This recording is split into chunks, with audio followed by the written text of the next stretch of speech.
We just recently, like over the past year and a half, stopped doing Medicare and Medicaid.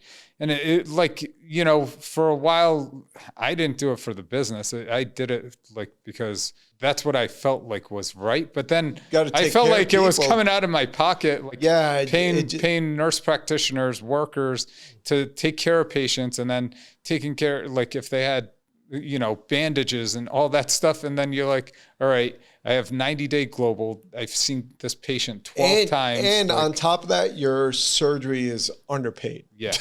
Which is nuts. Well, we're going to pay you less every year after year. Yeah. And not just that, it's like with inflation. It's like maybe 10% of your hourly value you would get doing a cosmetic procedure. Yeah. Right? And on top of that, you have, let's say, 12 to 15 employees.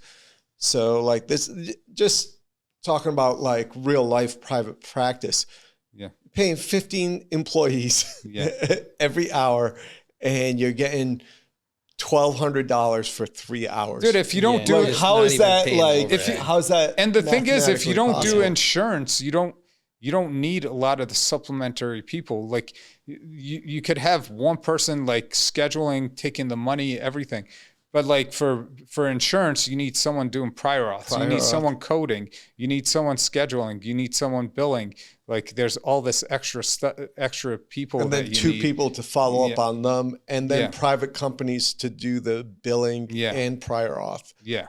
And you just think about it in the way like minimum wage is raised. Inflation's gone up. Doctors' salaries have basically stayed the same or gone lower. They've gone lower. It's lower because of this. Because, Medicare is legit. Like cataract surgery is 10% of what it was 10 years ago. Dude, if I was 10%, if I was 22 years ago, you can't survive. You wouldn't be able to survive in practice. But they have money to waste on paper, printing denials. And I get so frustrated. I'm like, why do you spend so much money on so much paper to fucking write denials? And like, they send these packet after packet. I'm like, it's such a waste of trees. I'm comfortable where I am, but if you talk to 23-year-old me when I started med school and was like, dude, you can get like $14 an hour working at Salads to Go, or you can go to med school, I'd be like, it's a fucking toss-up. It's a toss-up. It's a toss-up. Well, like $14 an hour. Yeah. Well, I'm getting contracts tossed at me for side gigs for a quarter of Medicare rates, which is like basically the VA hospital system. How about the VA hospital? Yeah. How messed up is the VA hospital system? I'm working on a contract there, so fuck that. Like talk to people what it's like, because there might be some viewers that are fresh out. They basically have sent me a contract that's fee basis, which means for my work, what they want to pay me. And it's basically, they gave me a quarter of Medicare rates based on RVUs. That's what they say they want to pay me. So Medicare rates also are the lowest established rates by far. So they want to pay a quarter and say, okay, the 75% is your overhead. In an oculoplastics practice, usually overhead's 50, 60%. And no one would be able to survive with Medicare rates if you were paying at that level. So let's put it this way. On a certain day, I would do a surgery, let's say a bilateral upper eyelid blepharoplasty. My charge for that surgery would pay me $150 and say that takes me an hour, which isn't 45 minutes an hour. But at the VA, everything you got to drive there. You got to drive there. You drive there. Back. No, but then you have just talking procedure time. You have an operating room. Yeah. You have an operating room day at the VA. The VA, everything runs slow. So max, I'm going to get like 3 surgeries. I can do an orbital. Why does the VA run slow? I don't know why. So max, I get 3 surgeries. If I do complex surgeries, like if you look at the reimbursement, the max I'll even get for those are like $400.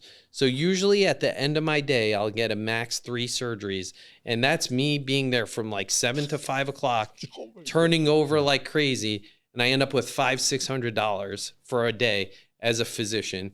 I would wait tables. Let's go wait I would tables. wait Yeah. tables. How many Yeah. times did we wait tables and make more money? And waiting tables your was night? fun.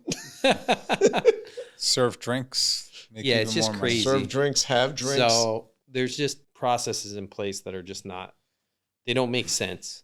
But somebody will be like, okay, yeah, that sounds reasonable to me. Coming out, like a doctor coming out if I wasn't in this position. That's mostly, I really think of VA positions mostly of like physicians who don't give a fuck about anything or about to You just retire. have residents and the residents operate. Yeah, You just know, don't give a fuck. Like a second year resident that doesn't even know his left from his right hand. There's a chance if you told me about like, you can be a VA psychiatrist and that's your route, just shoot for med school and do all this hard stuff. There's a chance I would have taken it. I'm like, but that sounds when reasonable. the VA pays on salary and benefits, they actually do take care of physicians at like a going rate. It's like it's kind of sad the care that people get, because when I was doing a lot of trauma and like, dude, like people like cut their tendons and shit, and I'm like, I fix their tendons in their hand, and like the care's immediate, but like the post-op care fucking sucked, and they're like, no, he has to go to our hand therapist, and I'm like, okay, get him in right away. It would take him 6 weeks to a month to get, or 6 weeks to 2 months to get him in, and like the guy's hands like, and then he blasts through his tendon, and like, you know, he good luck at getting terrible. Yeah. Are you going to function bring out of back? that hand? Yeah. That's why it's usually like that's why young if I ever guys got and injured they on serve the country and stuff. And that's why if I ever got injured on the field, I would say, keep me at this. Like, keep me here. Yeah, a way to get people fired up in the hospital is start talking about reimbursement and like insurance stuff. And like, I've just kind of gone away from it because everyone gets fired up, and like it like to keep it positive and keep it away from it. You just don't talk about insurance. Kind of like chuckle it away. Yeah. Like you just like, hey, you just work hard and you're like, okay, I'm going to do what I can. But if you're actually like thinking about the reimbursement as a physician, you'd like all the time, you drive yourself crazy. Oh yeah. It's just nuts. Just say, I'll work, I'll be fine. And that's it, you know?